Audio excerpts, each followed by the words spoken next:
नमस्कार। खबर दिन भर में आपका स्वागत है। मैं हूं शिवेंद्र शुक्ला। इस बुलेटिन के माध्यम से आइए नजर डालते हैं दिन भर की खबरों पर।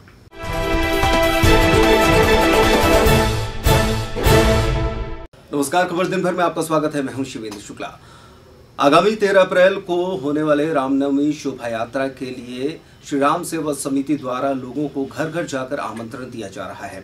इसके लिए प्रभात फेरी का भी शुभारंभ हो गया है। प्रभात फेरी में जाने वाले लोगों को तिलक लगाकर स्वागत किया गया। इसके बाद रामचरितमानस गल्ला मंडी से ये प्रभात फेरी डीजे के साथ शुरू हुई। नाचते थिरकते इस प्रभात फेरी द्वारा पूरे शहर का चक्कर लगाया गया और लोगों को आमंत्रित भी किया गया। समिति के सदस्यों ने जानकारी देते हुए बताया कि अन्नपूर्णा रामलीला समिति के कलाकारों द्वारा उस दिन भगवान श्री राम की विभिन्न लीलाओं का मंचन भी किया जाएगा और उनके अवतारों का भी मंचन इस मौके पर किया जाएगा।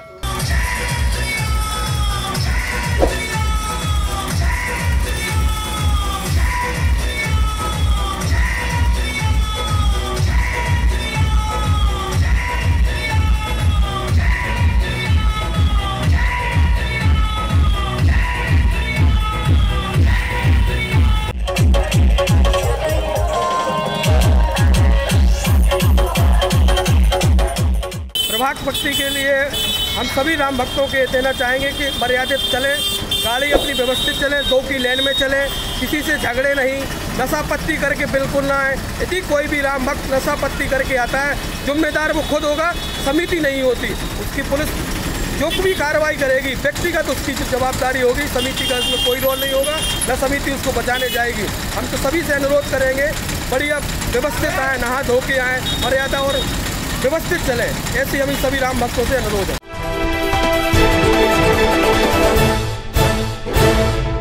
नमस्कार। खबर दिन भर में आपका स्वागत है। मैं हूं शिवेंद्र शुक्ला। इन दिनों जिले में रेत का खेल धड़ल्ले से चल रहा है। कार्रवाई के नाम पर बीच में कुछ एक ट्रैक्टर या कुछ मशीनें जब्त हो जाती हैं और उसके बाद फिर 10-15 दिन लगातार बंदरबाट चलती रहती है। यहाँ एक और मामला सामने आया है। बिजावर से लगभग 35 किलोमीटर दूर किशनगढ़ वन परिक्षेत्र में 2 ट्रैक्टर्स को वन विभाग की टीम और उड़नदस्ते द्वारा जब्त किया गया है। ये बराना नदी से रेत भरकर ले जा रहे थे और अवैध रूप से रेत का परिवहन कर रहे थे। वन परिक्षेत्र द्वारा उड़नदस्ता वाहन और टीम द्वारा ये ट्रैक्टर जब्त किए गए। हालांकि बताया जा रहा है कि रायपुरा में रेत का काफी बड़ा डंप है, लेकिन उस पर कोई कार्यवाही नहीं की गई है, जो कि एक सवालिया निशान पैदा करता है।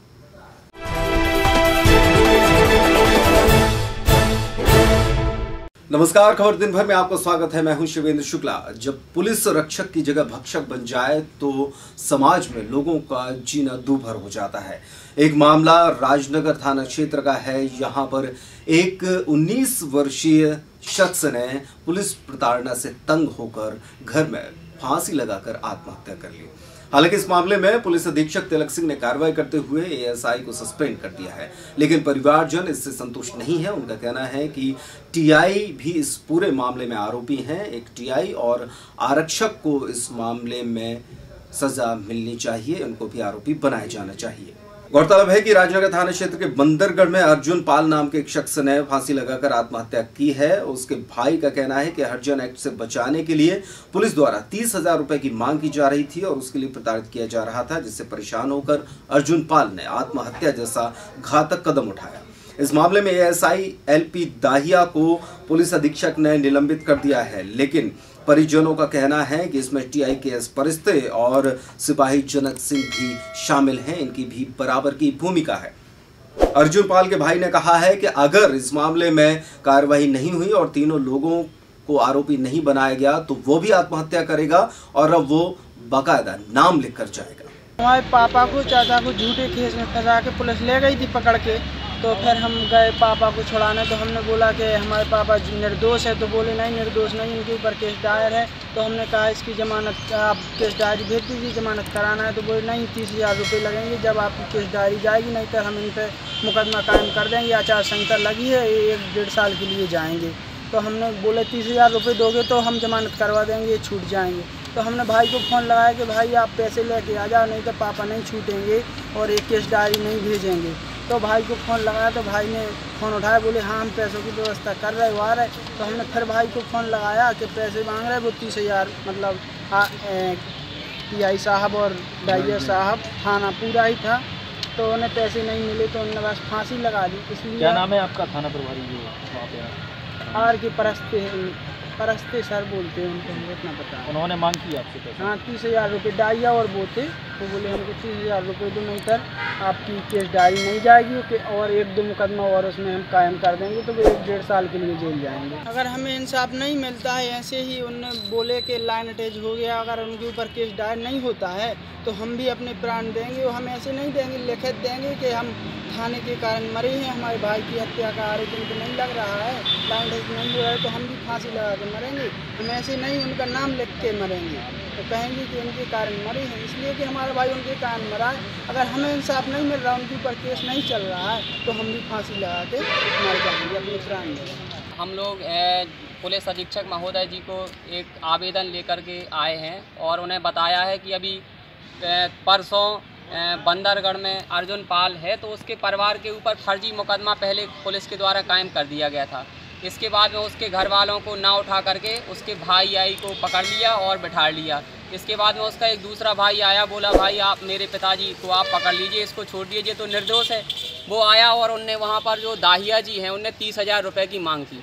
वो बेचारा एक दिन तक उसके घर वालों को पकड़। दाहिया जी कौन है? दाहिया जी ASI हैं, राजनगर थाना में हैं। और अन्य कांस्टेबल एक संजय सिंह भी हैं, जिन्होंने उनके परिवार के साथ में मारपीट भी की है। और मारपीट करने के बाद में 30,000 रुपये की मांग की। 2 दिन तक वो घूमता रहा, किसी ने पैसा नहीं दिया और परेशान होकर के उसने आत्महत्या कर ली। इस वजह से हम सभी लोग यहाँ पर आए हुए हैं कि दाहिया जी और संजय सिंह जो हैं और अन्य जनक सिंह पुलिसकर्मी जितने भी इसमें हैं, उनके ऊपर 306 का मुकदमा कायम किया जाए और इस निर्दोष परिवार को न्याय दिया जाए, क्योंकि आए दिन इस तरीके की घटनाएं घट रही हैं। और राजनगर थाना में तो हम देख ही रहे हैं कि फर्जी मुकदमा आए दिन लगाए जा रहे हैं लोग बागों के ऊपर, निर्दोषियों के ऊपर से।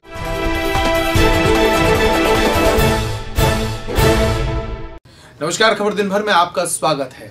बदहाल सिस्टम जब आपके ऊपर हुए अन्याय के खिलाफ आपकी मदद ना कर पाए या फिर सिस्टम से आपको जब कोई उम्मीद ना रह जाए, तो आप क्या करेंगे? आपका तो पता नहीं, लेकिन सरानी गांव के रहने वाले उप सरपंच कन्हैयालाल कुशवाहा ने शुक्रवार को कुछ ऐसा किया जिसने छतरपुर के बीच बाजार में सबके होश उड़ा दिए। कन्हैयालाल कुशवाहा नाम का एक व्यक्ति, जो कि ग्राम पंचायत सरानी का उप सरपंच भी है, वो गल्ला मंडी में स्थित मोबाइल के एक टावर पर चढ़ गया। भरी दोपहर में तेज धूप के बीच ये व्यक्ति टावर पर चढ़ गया और लोगों को लगा कि ये वहां से गिरकर आत्महत्या कर सकता है। किसी तरह पता लगा कि ये कन्हैयालाल कुशवाहा है। उसके मोबाइल पर जब बात की गई तो उसने बताया कि उसके विरुद्ध कुछ महीनों पूर्व एक फर्जी मामला दर्ज कराया गया था, जिसकी जांच निष्पक्ष रूप से नहीं हुई। वो कई बार इसकी जांच कराने की मांग कर चुका है, लेकिन जब कोई नीचे से उसकी बात नहीं सुन रहा था तो उसने टावर के ऊपर चढ़कर सबको अपनी बात सुनाने का ये तरीका आजमाया। क्या है कि हमें पिछली साल झूठी केस में 34(2) में आबकारी एक्ट में विदा दिया गया था। झूठी ब्रिजगोपाल सभरद्वार, उनके ऊपर भ्रष्टाचार के आरोप हैं। 21 लाख रुपया रिकवरी है उनकी मम्मी के ऊपर और ब्रिजगोपाल और सेक्रेटरी के ऊपर। आज हमने भ्रष्टाचार के खिलाफ आवाज़ उठाई तो जान से मारने की धमकी और उसके भैया पज्जन चाचा के सामने मारने की धमकी दे रहे थे। कल साल धुआं देख लेंगे तेरा। अब कल भटकी आया उसका पज्जन चाचा विधायक, तो उन्हीं के सामने धमकी दे रहा था। पज्जन चाचा ने तत्काल कार्रवाई भी करवाई थी, उसके भैया को पकड़वा के भिजवा भी दिए थे जेल। एक कल उसने फिर से जान से मारने की कहते तो साल गाँव छोड़ दे, नहीं तो जान से धुआं देख ले भी तेरा। तो हमने लिखित में शिकायत सबको दी। आज हमारे पास पूरे कल हम दिखा रहे पूरे। आज क्या किया है? आज क्या किया है आपने? हमने कहा कि सब कुछ जब दे दिया, शिकायत किसी ने नहीं सुनी, तो हमने टावर नीचे से कोई नहीं सुनता, तो मैं टावर पे चढ़ के सबको सुनाने के लिए टावर पे पहुंचा। नहीं, कूदने के लिए नहीं चढ़े थे हम, तो सुना नीचे से नहीं सुन रहा था, तो ऊपर से सुनाने के लिए देखे हमें। हम भ्रष्टाचार के ऊपर अगर आवाज उठा रहे हैं तो नीचे से कोई नहीं सुनता, तो ऊपर से सुनता है कोई, नहीं सुनता। बहुत बढ़िया, बहुत बढ़िया। कितनी देर से आप चढ़े रहे? कैसे? हम कम से कम 3 घंटा पहले से चढ़े हुए हैं टावर पे। कितनी देर में अधिकारी हैं? अधिकारी 2-3 घंटा विलम्ब में आए, जब जानकारी हुई जब आए हैं। आए हुए उन्होंने आश्वासन दिया है कि हम निष्पक्ष जांच करवाएंगे। हमने जांच करवाई। ऐसा तो फिर क्या करोगे? नहीं तो हम दोबारा से अब आगे कार्रवाई करेंगे। जब आश्वासन दिया तो कल अब उनके ऊपर विश्वास है, अगर नहीं करते तो फिर देखेंगे आगे की भी कार्रवाई की। बहरहाल इस हंगामे के दौरान कई लोग यहाँ इकट्ठे हो गए। खासतौर पर भीड़ भाड़ वाले इलाके में ये घटना जब सामने आ रही थी तो यहाँ के व्यापारी भी इकट्ठे हो गए और उन्होंने इसकी सूचना सिटी कोतवाली थाना पुलिस को दी। पुलिस ने मौके पर पहुंचकर आखिरकार कन्हैयालाल कुशवाहा को टावर से नीचे उतरवाया और फिर उसे अपने साथ सिटी कोतवाली ले गई।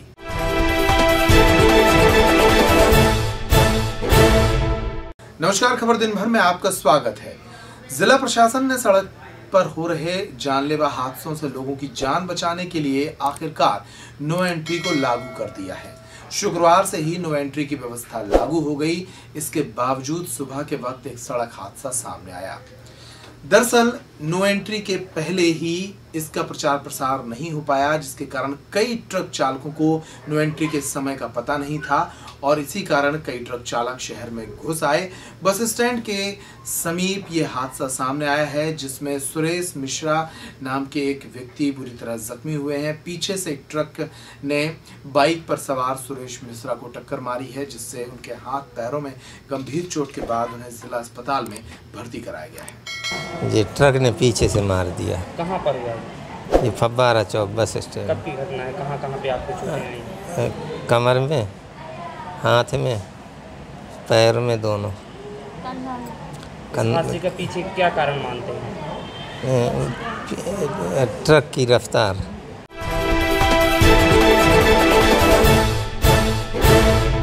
नमस्कार, खबर दिन भर में आपका स्वागत है। 13 अप्रैल को छतरपुर में रामनवमी की शोभा यात्रा को भव्यता देने के लिए तमाम तरीके से तैयारियां की जा रही हैं।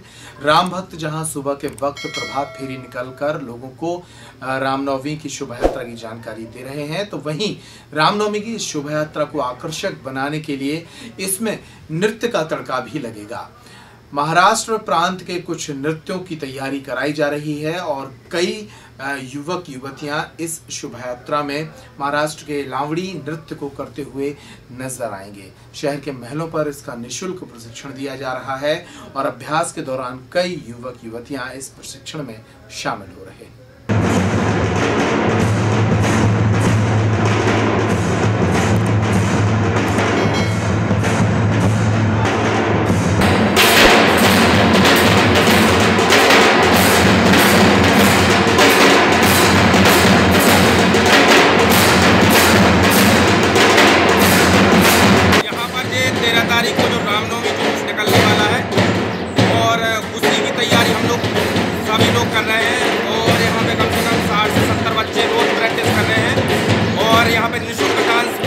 जा रही है, तैयारी चल रही है। 29 तारीख से तैयारी यहाँ पर चल रही है रेगुलर और सभी बच्चे बड़े उत्साह के साथ इस बॉम्बे का जो लेजम डांस तैयार हो रहा है और निःशुल्क यहाँ पे तैयारी कराई जा रही है।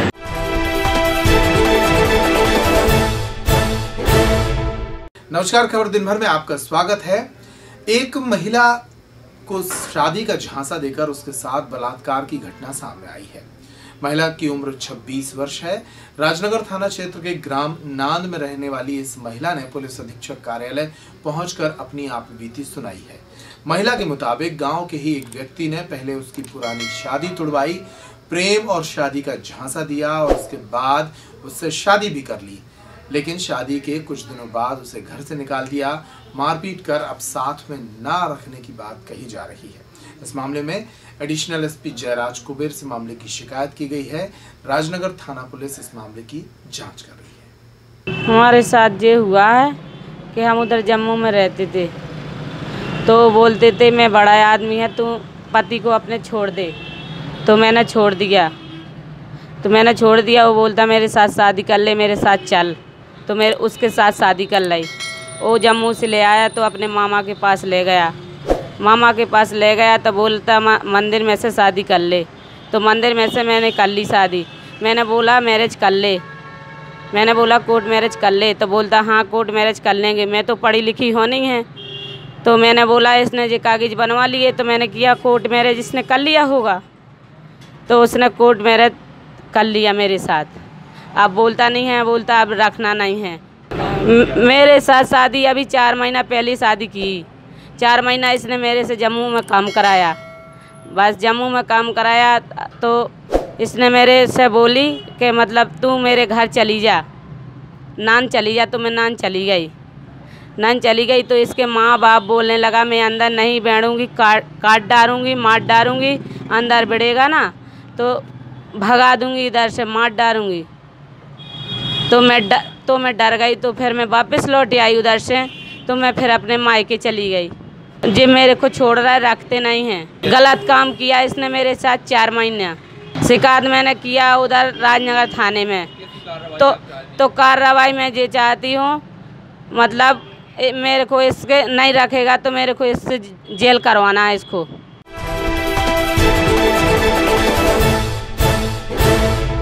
नमस्कार। ओरछा रोड थाना क्षेत्र के ग्राम कैड़ी में एक युवक को अवैध कट्टे के साथ गिरफ्तार किया गया है। निर्वाचन आयोग के निर्देश पर अवैध शराब, अवैध शस्त्रों के विरुद्ध पुलिस की कार्रवाई लगातार जारी है। इसी कार्रवाई के अंतर्गत ओरछा रोड थाना पुलिस ने एक युवक को अवैध कट्टे के साथ पकड़ा है। युवक का नाम अजुद्दी राजपूत बताया गया है। आगामी लोकसभा चुनाव को देखते हुए आदर्श आचार संहिता के पालन में श्रीमान पुलिस अधीक्षक महोदय के निर्देशन में अवैध हथियारों में जो कार्रवाई चल रही है धरपकड़ की, उस कार्रवाई के दौरान आज जानकारी मिली कि अजुद्दी राजपूत नाम का युवक जो कैड़ी निवासी है, वह अवैध रूप से 12 बोर की अद्दी, बंदूक और 2 जिंदा कारतूस लिए घूम रहा है, जिसे मुखबिर की सूचना पर हमारा स्टाफ के गिरफ्तार किया गया।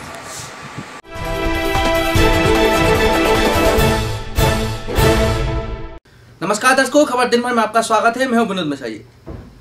किस खास खबर पर? यह खबर है कि कलेक्ट्रेट के सभा कक्ष में एक यातायात समीक्षा बैठक का आयोजन रखा गया, जिसमें वरिष्ठ अधिकारियों और पत्रकारों की मौजूदगी में यहां पर नो एंट्री को किस तरह से चालू करना है, इसके समय क्या रहेगा, इस पर चर्चा वार्ता करते हुए शहर में यातायात व्यवस्था सुधारने को लेकर एक विशेष बैठक का आयोजन किया गया। इसके बाद पहले दिन ही नो एंट्री चालू रही और नो एंट्री में खुलने और बंद होने का समय भी जो निर्धारित किया गया था वह समय का पालन भी किया गया। लेकिन कुछ वाहन चालक जो माने नहीं हैं और उन्होंने नो एंट्री का पालन नहीं किया, उनको यातायात पुलिस ने पकड़ के और जब्त कर लिया है। नो एंट्री खुलने और बंद होने का समय है दोपहर 2:30 बजे से 5:30 बजे तक नो एंट्री खोली जाएगी, जिसमें भारी वाहन शहर के अंदर से प्रवेश करेंगे। तो वहीं रात्रि में 10 बजे से सुबह 6 बजे तक ये नो एंट्री खोली जाएगी। वहाँ की 24 घंटे के अंतराल में जो बचा हुआ समय है, उस अंतराल में यहाँ पर नो एंट्री बंद रहेगी। अभी कुछ हमें दिक्कत जा रही, क्योंकि पहला दिन है छतरपुर में नो एंट्री का, तो कुछ वाहन नो एंट्री तोड़ के भागे भी हैं, उनको हमने शहर से पकड़ा है और ट्रैफिक थाने में खड़ा किया है और सभी पॉइंट्स को हिदायत दी है कि यदि कोई भारी वाहन उनके पॉइंट से निकलता है तो उसको ट्रैफिक थाने पहुँचाएं आवश्यक। अभी समय रखा गया है सुबह 6:30 बजे से 2:30 बजे तक। 2:30 से 5:30 बजे नो एंट्री को खोला जाएगा। तो इस समय में नागरिकों को विशेष ध्यान रखने की ज़रूरत है कि भारी वाहन आपके शहर से गुजर रहा है तो उसमें थोड़ी एहतियात बरतें। इसके बाद 5:30 से 10 बजे फिर से नो एंट्री रहेगी, 10 बजे खुली जाएगी। जो नो एंट्री तोड़ के निकल रहे हैं उन पर नो एंट्री की धारा लगाई जाकर 5,000 का जुर्माना और प्रतिबंधात्मक कार्रवाई।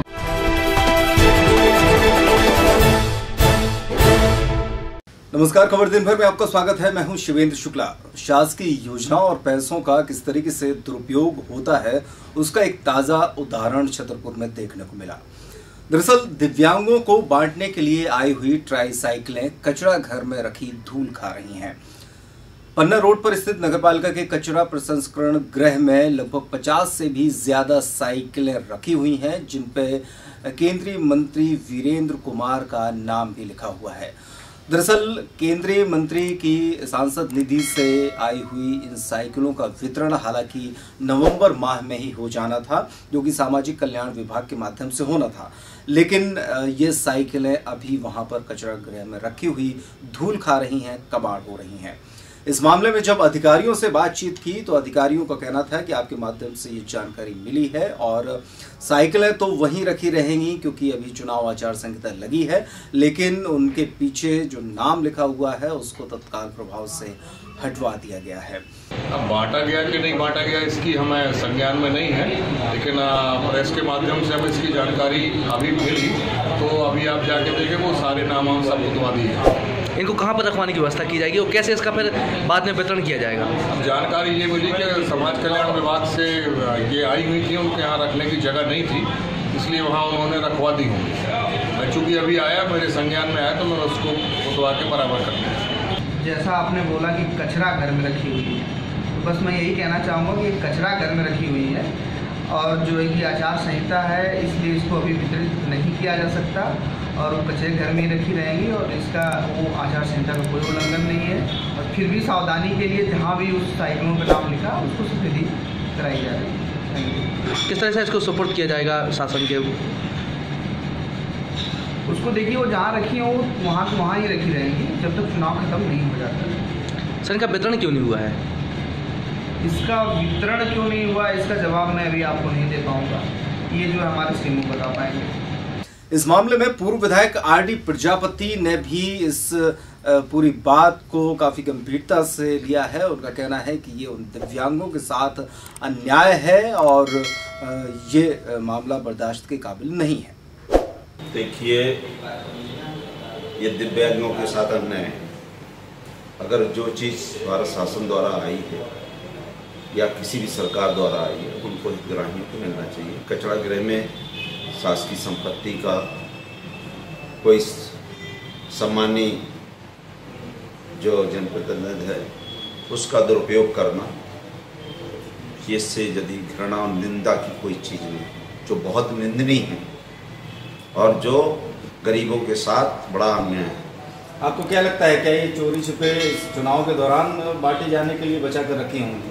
100% कुछ तो कुछ है और ये गलत है और इसको शासन को ध्यान देना चाहिए। और उनका तो ये है कि जब उन्होंने अपनी निधि नहीं, जो 4 करोड़ है जो जनता के लिए आती है, जब उसको नहीं खर्च कर सकते, तो दिव्यांग तो एक बहुत बड़ी हमारी धरोहर है और हमारे ही वो पूज्य कहलाते हैं, इसलिए उनके साथ छलावा गलत चीज़ है। खबर दिन भर में आप देख रहे थे दिन भर की खबरें, जिले भर की खबरें लगातार हर घंटे देखने के लिए बने रहिए फैक्ट टाइम पर। इस बुलेटिन में फिलहाल इतना ही। नमस्कार।